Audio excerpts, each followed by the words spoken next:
I like cash flow. It's a super powerful method to invest. You're looking at the cash flow that my portfolio has generated over the past 2 months. We have a few heavy hitters like JEPI and Divo, but generally speaking, $1.49.54, $1.46 is not a life-shattering amount of money, but I'm a dividend growth investor. Almost all of these assets grow the dividend by 10% every single year. So when you combine that with a lot of time, constant deposits, and taking all of this cash flow and reinvesting it back into itself to get more cash flow, very soon this will become significant amounts of money. Now, a lot of people think QYLD is the king of cash flow ETFs. This is a buy right ETF over the NASDAQ 100, and it has one of the highest dividend yields at around 11%. Now, I've talked about this asset a lot on the channel, and it has a lot of negatives. In my personal opinion, just to let you guys know right off the bat, I do not invest in QYLD. I think you have better options. I'm going to put that bias aside though for this video because I want to look at the question of whether or not it makes sense to use the high dividend yield of QYLD to buy other assets with. In fact, I just made a poll on the channel which over 200 of you guys voted on, so thanks a lot for that. And the question was simple.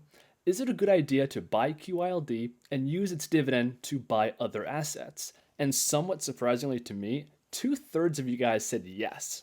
Now, this strategy of using the payouts from high-yielding assets to then buy other assets is a concept that I'm actually a fan of. In fact, in the long-term cash storage section of my portfolio, I essentially do this but with JEPI because I think JEPI is just a slightly better asset, at least to me. And quickly, this is my logic behind what I just said. So the total returns to me is a spectrum right here. On one side, you have price appreciation, so it's 100% the share price going up. And on the other side of the spectrum, we have dividend payments and cash flow. There's lots of people that make definitive statements like dividends are never going to give you good returns, and those black and white statements are definitively false. The way I view this is that the total return is ultimately the only thing that matters, right? We invest to make money.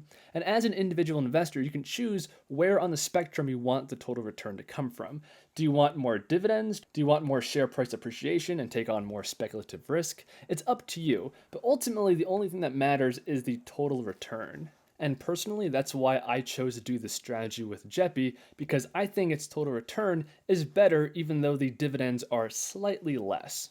But we're not talking about JEPI in this video, we're talking about QYLD and using its dividend to buy other assets with. Okay, so this is a little visual representation of what I'm about to do because it's going to be very mathematical, so get ready for that. But essentially what we're doing is pretty simple. We're going to take an initial investment amount and first we're going to put it into the S&P 500. And this represents taking your initial capital and putting it directly into the ultimate asset that you want. And then we're going to take the same initial investment and put it into QYLD instead. And we're going to calculate the annual dividend payments that you will receive from QYLD. And then we will simulate putting that annual dividend into the S&P 500, as well as the final balance of QYLD that has to be added to the ultimate investment, and see which one gives you a better return. So we're going to do that with SPY, and then we're going to do it with SCHD, just to see if there's any difference. And before we jump into this, I want to say go ahead and subscribe to the channel, just in case YouTube decides to stop recommending the channel to you.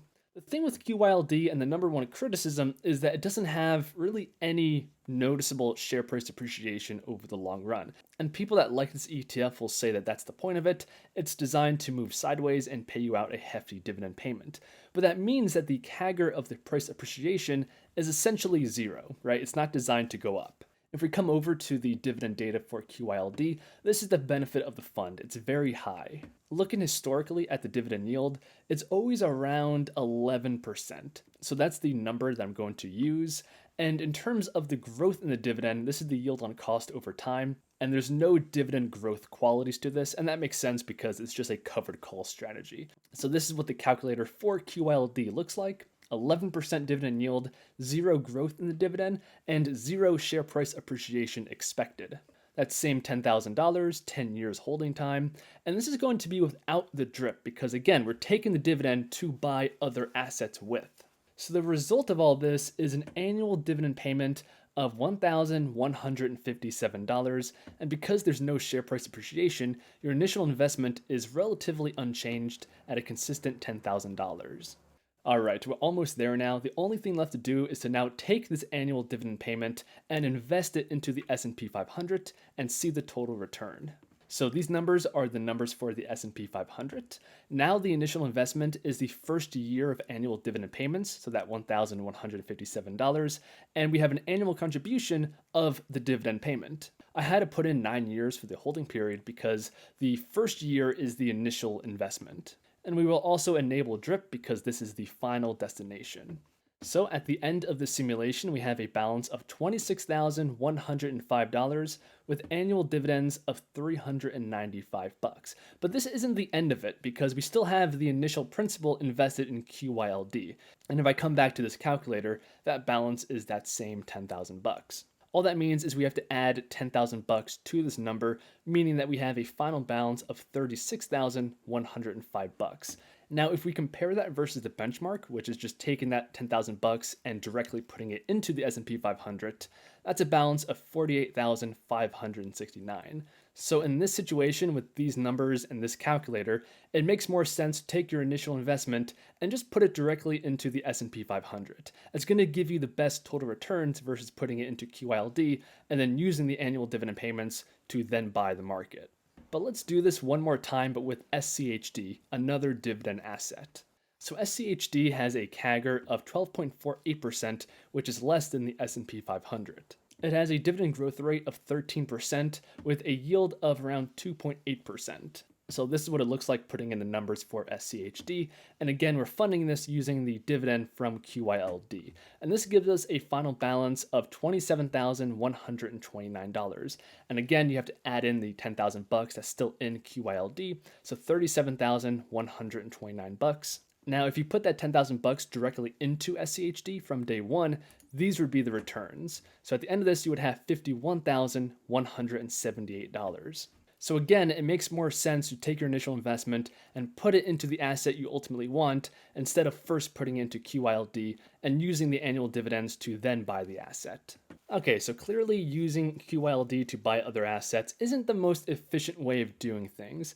However, as I said in the beginning of this episode, I'm actually doing that same strategy of using a high-yielding asset to then buy other assets with. The only difference is I'm using it with JEPI instead of QYLD. And the reason why I'm doing that is because of this graph. This is the total return of QYLD and JEPI just has better total returns, along with a pretty substantial dividend, although not quite as high as QYLD. And coming back to this diagram, the only thing that matters is that total return. And QYLD maxed out on the dividends and was too extreme of an asset, at least in my opinion, and that's why it doesn't perform super well. JEPI is still very much so on the dividend side of the spectrum, but it does have those competitive total returns. So let's one more time do the simulation with the S&P 500, but instead of QYLD, let's use JEPI instead.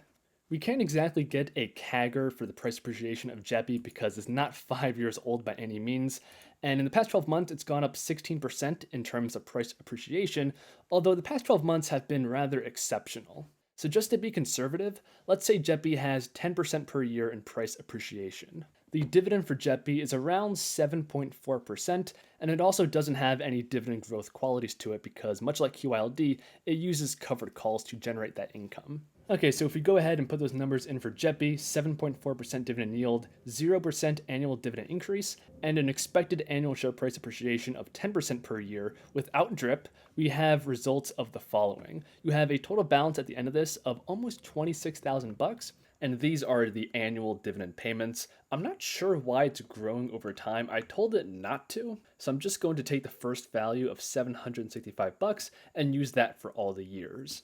And that's what we're simulating right here. So let's go ahead and calculate the returns. And that's going to give us a final value of $17,260. So because the dividend payments with JEPI are less in comparison to QYLD, when you use it to fund an investment into a different asset, you will have a lower balance. But there is one more step. Just like before, we now have to take the final balance of JEPI and add it to the final investment value of the S&P 500 to get the total return. So the investment into JEPI is now about $26,000, and we have to add that with the $17,000. So at a glance, these are the results of the experiment. So QYLD plus SPY using the dividend to buy the S&P 500 will give you a total value at the end of $37,000. Using JEPI and SPY would give you $43,000, and just investing in SPY from day one would give you a value of $48,000.